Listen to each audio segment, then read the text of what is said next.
নমস্কার, BJS biocare and সলিউশনে আপনাদেরকে আরো একবার স্বাগত জানাই। আমি আগের দিন আপনাদের সাথে একটা পৌরাণিক কাহিনী শেয়ার করেছিলাম, একটা গল্প, একটা স্টোরি শেয়ার করেছিলাম যে কিভাবে আয়ুর্বেদ শাস্ত্র আমাদের মর্তে আসে। এটার একটা পৌরাণিক গল্প, প্রায় 5 থেকে 6 হাজার বছর আগেকার একটা স্টোরি, পৌরাণিক কাহিনী, মাইথোলজিক্যাল একটা স্টোরি বলেছিলাম। হচ্ছে যে স্টোরিটা আমি শেয়ার করেছিলাম সেটা আমি নিয়েছিলাম চরক সংহিতা থেকে। চরক সংহিতা থেকে যে গল্পটা আমি পেয়েছিলাম সেটা আপনাদের সাথে শেয়ার করেছিলাম। আজকে ওটার মোরাল অফ দ্য স্টোরি বা ওই গল্পটা বা স্টোরিটা থেকে আমরা কি শিক্ষা লাভ করতে পারি বর্তমান পরিস্থিতিতে দাঁড়িয়ে, এটা আমি আপনাদের সাথে একটু শেয়ার করি, ভিডিওটার মধ্যে আলাপ আলোচনা করি। আচ্ছা, যাই হোক, প্রথমে আমরা জেনেছিলাম যে এই আয়ুর্বেদ শাস্ত্র ব্রহ্মা কাকে দিয়েছিলেন? ব্রহ্মা দিয়েছিলেন প্রজাপতি দক্ষকে।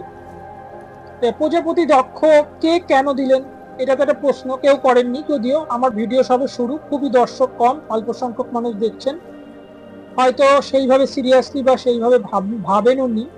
অ্যাকচুয়ালি প্রজাপতি দক্ষকে কেন দিলেন, বিষয়টা হচ্ছে, দেখুন, যে কোনো অ্যাসেট, যে কোনো সম্পদ, যে কোনো সম্পত্তি, যে কোনো জ্ঞান আপনি প্রথম কাকে দেবেন? প্রথমে আপনার পরবর্তী যে জেনারেশন, পরবর্তী যে বংশধর, তাকেই তো আপনি দেবেন। আপনার সম্পত্তি, আপনার ভেতরে যে জ্ঞান যদি থাকে, সেটা তো আপনি কাকে দিয়ে যাবেন? আপনি তো পরবর্তী জেনারেশনকেই সেটা দেবেন। অ্যাকচুয়ালি প্রজাপতি দক্ষ ছিলেন হচ্ছে প্রজাপতি ব্রহ্মার পুত্র। এখানে একটা স্টোরি আছে যে কি বুড়ো আঙুল পরে তার থেকে প্রজাপতি দক্ষের জন্ম হয়, এরকম একটা স্টোরি আছে, প্রচুর পৌরাণিক প্রচুর স্টোরি আছে। এই যাই হোক, মেন হচ্ছে দক্ষ ছিলেন হচ্ছে ব্রহ্মা পুত্র। ব্রহ্মার অ্যাকচুয়ালি পুত্র হচ্ছে দক্ষ, এবং শুধু ব্রহ্মা পুত্র যে দক্ষই তা নয়, নারদ, অগস্ত্য, বশিষ্ঠ, এই যে অনেক মুনির নাম বলেছিলাম, এখানে অনেক মুনি ঋষি আছেন যারা ব্রহ্মা পুত্র। কিন্তু দক্ষকে কেন দিলেন? দক্ষকে দিলেন তার কারণ হচ্ছে দক্ষ প্রজা প্রতিপালক ছিলেন, মানে ওই সময়কার মানে রাজা ছিলেন দক্ষ, এবং প্রজাপতি যেহেতু প্রজাদের পালন করতেন, সেহেতু তার হাতেই এই জ্ঞান শাস্ত্রটা দেয়, যাতে প্রজাদের রক্ষার্থে তিনি এই জ্ঞানটা প্রয়োগ করতে পারেন। এই উদ্দেশ্যে মানে পিতা তার সন্তানকে এই শাস্ত্র তুলে দেন। কিন্তু আমরা অনেকে কি মানে ম্যাক্সিমাম সবাই জানি যে দক্ষ যজ্ঞের ঘটনাটা কি হলো। দক্ষ যজ্ঞের ঘটনাটা কি হলো, তার মানে অহংকার পতনের মূল, আমি আগের দিনও বলেছিলাম। তা বিষয়টা এই এই এই মেসেজটাই এখান থেকে আসে, এই জ্ঞানটাই এখানে আসে, যে শুধু ভালো জ্ঞান থাকলে বা সেই জ্ঞানটাকে কাজে লাগিয়ে স্বাস্থ্যবান হলাম, সুস্বাস্থ্য প্রদান আমার নিজের হলো, আমি অন্যকে করলাম, কিন্তু আমি অহংকার বোধ আমার মধ্যে রইল, হিংসা রইল, মানুষকে ছোট করার প্রবণতা রইল, সবাইকে সমান চোখে না দেখার একটা মানসিকতা আমার রইল, অপমান করার, অন্যকে ছোট করা, অন্যকে অপমান করা, কারণ সৃষ্টিকে, কারণ সকলের মধ্যে কিছু না কিছু আছে। দক্ষ যজ্ঞের মাধ্যমে কিন্তু আমরা সেটাই জানি, এবং মহাদেবকে অপমান করার ফলস্বরূপ দক্ষের ধ্বংস হয়, এবং সমস্ত যে তার রাজ্য ধ্বংস হয়। তার মানে এটাই প্রমাণ হয় যে শুধু ভালো মন্দ খাওয়া, মানে ডায়েট মেনটেন করলাম। আমি অ্যাজ এ ডায়েটিশিয়ান কেন এই গল্পটা তুলে ধরছি, তার কারণ একটাই, যে হয়তো ভবিষ্যতে অনেকে আমার কাছে আসবেন, আমি এটাই আশা করে ভিডিওগুলি করছি, অনেকেই সুস্বাস্থ্য যাতে ভালো থাকে, অনেক কিছুই আমার দ্বারা হয়তো আমি দিয়ে উঠতে পারবো, কিন্তু অহংকার বোধ থাকলে হবে না। অহংকার বোধ থাকলে হবে না। যেমন উদাহরণস্বরূপ আমি দেখাচ্ছি, এই একটা জিনিস, এটা হিউম্যানের উদ্দেশ্যে আমি তৈরি করেছি। এটাকে অমৃত ব্রাশ বলে। এর একটা লেবেলিং হবে, সময়ের অভাবে করে উঠতে পারিনি। অনেকের হাতেই আমি এই জিনিসটা দিয়েছি। ভাববেন না ফট করে এটাকে প্রোডাক্ট প্রচারে আসলো না। প্রোডাক্টটা এই আমি বলছি, শুনুন। এটা হচ্ছে একটা অমৃত ব্রাশ, চ্যবনপ্রাশের একটা আপডেট ভার্সন। চ্যবনপ্রাশ অনেকটা খেতে হয়, এটা অল্প পরিমাণে খেতে হয়। এবার কথা হচ্ছে, এটা খুব সুন্দর যত্ন সহকারে আমি দারুণ ভাবে এটা তৈরি করেছি। এটা কি করে তৈরি করতে পারলাম? আমার এটা তৈরি করার এডুকেশন আছে, জ্ঞান আছে, এবং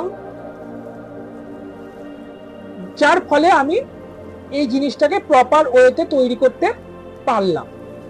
এবার আমি যদি এটাকে নিয়ে অহংকার বোধ করি, ও বাবা আমার কাছে দারুণ একটা জিনিস আছে, দারুণ একটা জ্ঞান আছে, আমি এইটা তৈরি করে বসে আছি, হেভি জিনিস, লোক খেলেই লোকের ভীষণ উপকার হবে, এই অহংকার বোধ নিয়ে যদি আমি বসে থাকি, তাহলে কি হবে? আমি এটা কেন করেছি? আমার উদ্দেশ্যটা কি? আমার উদ্দেশ্যটাই তো এটা, যাতে 5 জনের ভালো হয়, যাতে এটা অন্যের উপকারে আসে, এই উদ্দেশ্য নিয়েই না আমি করেছি। তা পুরোটাই তো আমারই উদ্দেশ্য। আমারই তো উদ্দেশ্য সফল হলে কে আনন্দ পাবে? আমিই তো আনন্দ পাবো, আমি হ্যাপি হব। আমার প্রচুর অর্থ হলো, বা কারোর আপনার প্রচুর অর্থ হলো, একটার জায়গায় 10টা বাড়ি হলো, গাড়ি হলো, যাই হলো সেটা তো আপনারই হলো। ভোগটা তো আপনিই করবেন, আপনি তার ফল পাবেন, আপনি তার উপভোক্তা। অহংকারটা আপনি কার উপর করবেন? অহংকারটা কার উপর করবেন? সব ভোগ করছেন আপনি। আপনার দুটোর জায়গায় 4টে বাড়ি, একটার জায়গায় 3টে গাড়ি, সব ভোগ করছেন আপনি, ভালো আছেন আপনি, সুখে আছেন আপনি, সবকিছুই আপনি। অথচ অহংকারটা আপনি কার উপর চাপাচ্ছেন? কেউ যখন আপনার সুখগুলো ভোগ করছে না, তখন আপনার অহংকারটাই বা আপনি কাকে দিচ্ছেন? তাই অহংকার, এটা জাস্ট একটা মেসেজ। মানে এইগুলো যদি ভেতরে থাকে, আপনি যতই পুষ্টিকর খাবার খান, যতই ভালো থাকার চেষ্টা করুন, সেটা সম্ভব না। এটা আমি আগেই বললাম। মানে এইগুলো ত্যাগও করতে হবে। এই মানে আমরা যে ডায়েট নিয়ে বসলাম, মানে যে শুধুমাত্র একটা ডায়েট চার্ট দিলাম আর সেটা বাড়িতে নিয়ে আপনি করলেন, বা কিছু খাবার তালিকা আমি দিলাম, সেটা বাড়িতে নিয়ে গিয়ে খেলেই যে আপনি খুব ভালো ফল হবে তা নয়। তার সাথে সাথে আপনাকে ভালো মানসিকতাও থাকতে আপনাকে হবে, সুস্বাস্থ্য পেতে হলে। এবং বডি বিল্ডিং করলেন, খুব ভালো বিশাল চেহারা ফেহারা করলেন, ভালো মন্দ খেয়ে খুব সুন্দর জিম টিম করে এক দারুণ চেহারা, বলবান, মানে সামনে এসে দাঁড়ালেই যে কোনো মানুষ ভয় পেয়ে যাবে, এরকম একটা চেহারা করলেন, কোনো লাভ নেই।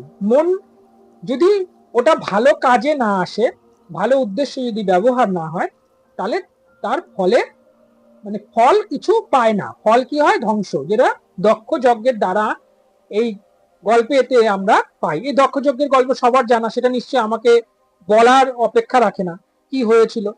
যদি আবার কেউ নাও জানেন, তাহলে একটু দক্ষ যজ্ঞ সার্চ করবেন, অনেক ইউটিউবে ভিডিও, অনেক গল্প, স্টোরি, অনেক কিছু পেয়ে যাবেন। যদি একদম কেউ না জানেন, আমার তো মনে হয় জানে না এমন কেউ নেই, বাচ্চারাও জানে। তাহলে স্বাভাবিকভাবে প্রজাপতি ব্রহ্মা জেনারেশন বাই, তার হাতে অপশন নেই, সে যেহেতু প্রজাপতিপালক দক্ষ, তার হাতে এটা দিলেন, এবং প্রজাপতি দক্ষ এটা ওই অশ্বিনী কুমার দয়ের দ্বারা এটা প্রজাদের মধ্যে উনি কাজ করছিলেন, প্রজাদের উপকারে। ওই অশ্বিনী দয় চিকিৎসক হিসাবে দক্ষের রাজসভার, মানে দক্ষের রাজ্যে চিকিৎসক হিসাবে পরিচিত ছিলেন। কিন্তু যখন দক্ষ যজ্ঞে দক্ষের ধ্বংস হয়, দক্ষের পতন হয়, তারপরে এটা ইন্দ্র সভায়, ইন্দ্রের কাছে এটা পুরো মানে অশ্বিনী কুমার সহ ইন্দ্রের কাছে বিষয়টা চলে যায়, সেফটিতে চলে যায় জিনিসটা, যে না এবার এটা যার তার হাতে। আর এরকম অনেক কিছু, শুধু যে এটা তা নয়, এরকম অনেক কিছু হয়তো দক্ষের কাছে ছিল, যেগুলি আবার দেবতাদের হাতে চলে যায়। মানে রক্ষার্থে, ওগুলো সেফটির জিনিস সবার হাতে তো দেওয়া যাবে না, রক্ষার্থে চলে যায়। কারণ সব জিনিস সবার হাতে দিলেও হবে না, সেটা তার প্রপার ব্যবহার, প্রপার প্রয়োগও প্রয়োজন আছে। খুব ভাইটাল ভিডিও, কিন্তু কেন বলছি পর কিন্তু জিনিসগুলি মিলালে আপনারা বুঝতে পারবেন যে কেন এইভাবে আমি বলছি। আয়ুর্বেদ শাস্ত্র এখন অনেকের কাছেই শুনলেই দূর, এই এত আপডেট হিসেবে আয়ুর্বেদ কি করতে পারে? আয়ুর্বেদ অনেক কিছু করতে পারে, শুধু মিস ইউজের কারণে, সঠিক ব্যবহার না হওয়ার কারণে এই সমস্যাটা হচ্ছে। এখনো সেই দক্ষের মতনই অবস্থা হয়তো বর্তমানে এসে দাঁড়িয়েছে, কেননা এত কম্পিটিশন, এত বিজনেস, এই হওয়ার কারণে মানুষ সঠিক জিনিসটা কার কোন জিনিস প্রয়োজন না প্রয়োজন না জেনেই মানুষ অনেক কিছু ইনটেক করছে, অনেক কিছু খাচ্ছে, যার ফলে হিতে বিপরীত হচ্ছে। মানুষ না জেনেই অনেক কিছু নিচ্ছে, যার ফলে হিতে বিপরীত হচ্ছে। কারণ এখন ব্যবসা ভিত্তিক বিষয় হয়ে দাঁড়িয়েছে। এখন এমন ভাবে বিভিন্ন রকমের জিনিস, বিভিন্ন রকমের প্রোডাক্ট হিসাবে মার্কেটে আসছে, যার ফলে ওগুলি গাইড করার কেউ নেই যে এটা আপনার জন্য আদৌ প্রয়োজন কিনা, আপনি আপনার জন্য এটা প্রপার কিনা, এগুলি বলার কেউ নেই, যার ফলে সমস্যা তৈরি হচ্ছে। এই জন্যই এগুলি পরপর বলা, মানে ক্ষমতা সবার হাতে দিয়ে ফেললেও মুশকিল। যেটা যেটা আমরা প্রথমে পেয়েছিলাম, তারপর তো দেবকুলে চলে গেল, দেবতাদের হাতে এটা সেফটিতে ছিল। তারপরে আমরা কি দেখলাম যে ঋষিরা, এবার আরেকটা একটা মেসেজ তো এখানে আসলো, এবার আরেকটা মেসেজ এই ভিডিওতে আমি কমপ্লিট করছি। এবার আরেকটা কি ঘটনা ঘটলো যে ঋষি ভরদ্বাজের মাধ্যমে ওটা মর্তে আসলো। এবং তারা কেন গেল? তারা তো ঋষি ছিলেন, সত্য যুগের ঘটনা এগুলো, তখন কলিযুগ আসেনি, বহু যুগ আগের ঘটনা। তখন তো মানুষের ইমিউনিটি পাওয়ার এমনি থাকবে, কেননা তারা জপ তপ সাধনা এগুলো করছে। এখনো মানুষ জপ তপ সাধনা করছে, করতে গিয়ে অনেকে বলছে, এই যে এই টপিক সাথে ঢুকছি, যে বলছে যে এই নাম জপ করো, আমাদের শরীরের কথা আমরা ভাবছি না, আমরা আত্মা ঈশ্বরের নামে সঁপে দিয়েছি, ঈশ্বরের নামে আত্মা সঁপে দিয়েছি, তুমিও ঈশ্বরের নামে আত্মা সঁপে দাও, খাওয়া পড়া নিয়ে ভাবতে হবে না। বলে না অনেক অনেক যোগী সাধক যারা আছে, বলে তো অনেকে বলে নিরামিষ খাও, এটা একটা সাবজেক্ট, এটা নিয়ে পরে আসবে, নিরামিষ আমিষ। এখানে আয়ুর্বেদে নিরামিষ আমিষ বলে কোনো সাবজেক্ট নেই, এখানে ভেদাভেদও নেই, এখানে সবকিছুকেই এখানে কিন্তু প্রায়োরিটি দেওয়া হয়েছে সেই যুগ থেকে, কেননা এটা নতুন নয়, সেই 5-6 হাজার বছর আগেকার তখনকার সময় থেকেও কিন্তু এগুলোকে প্রায়োরিটি দেওয়া হয়েছে। এখানে নিরামিষ আমিষের কোনো ব্যাপার নেই, এটা নিয়ে আমি পরে বলবো, এটা এই টপিকসে এটা বলবো না। যাই হোক, দেখুন অনেক সন্ত দেখবেন, অনেক সন্ত সাধক সনাতনী অনেক আছে, যাদের ভিডিও আপনারা আসে দেখবেন। আমি খুব বড় একজন মহানুভব ঈশ্বর তুল্য একটা মানুষের কথা আমি বলছি, যিনি এখন বর্তমানে সবাই আপনারা জানেন, তিনি হচ্ছেন প্রেমানন্দ মহারাজ। ওনাকে চেনেন না এমন কেউ নেই, দেখবেন উনি কথাই সবসময় বলেন যে শরীর নিয়ে আমি ভাবি না, আমার মন আত্মা সব রাধার চরণে সঁপে দিয়েছি। সবসময় কৃষ্ণ নাম রাধা নাম এই নামেই উনি মগ্ন। এবার দেখুন বিষয়টা, ওনার ব্যাপারটা আর সাধারণ মানুষের ব্যাপারটার মধ্যে কতখানি ডিফারেন্স হতে পারে এটা ভাবুন। উনি ওনার ওই ব্যাপারটা হয়েছে, এবং আপনারা সবাই জানেন যে ওনার দুটো কিডনি কিন্তু ড্যামেজ, ওনার রেগুলার ডায়ালিসিস চলে। একটু ভয়েসের সমস্যার জন্য ভিডিওটা একসাথে করা গেল না। এই ভিডিওটার পরের অংশটা আমি পরের আরেকটা পার্ট করে সেখানে আমি আপনাদের সাথে শেয়ার করছি। এর পরের পার্টটাও দেখবেন, তাহলে এই ভিডিওর পরের অংশটাও আপনারা দেখতে পাবেন এবং আপনাদের কাছে সেটা ক্লিয়ার হয়ে যাবে। ভয়েসের একটু কাট হয়ে যাওয়ার কারণে এই পরের ভিডিওটা জন্য আমাকে আরেকটা পার্ট করতে হয়েছে।